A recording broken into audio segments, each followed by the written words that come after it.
My wife, Tamsin, smiled at me in the hospital room and said, "It's a no-fault state, Cormac, so I'll just take half of everything."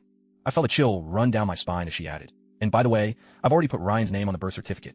I didn't react, just nodded and said, "Let's focus on the baby's health for now." But I'd already started making plans. I remembered all the times Tamsin had belittled me, made me feel like I was worthless, like the time she said, "You're just a parasite living off me." I decided then that I would not fight, not yet. I would just quietly gather evidence. The next day, while Tamsin was at a checkup, I snuck back into our house and collected a few of the baby's items. I sent them off for a DNA test, and then I made a call to a lawyer I had met at a conference. "I need your help," I said. "My wife is trying to take everything from me, and I think she's hiding something."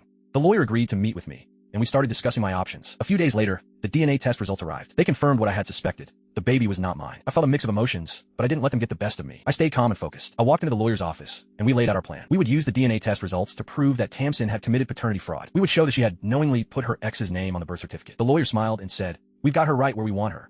The day of the court hearing arrived, and Tamsin was confident, smug, even. But when the judge saw the DNA test results, her expression changed. "How could you do this to me?" she shouted. I just looked at her and said, "It's a no-fault state, Tamsin, so I'll just take back what's mine."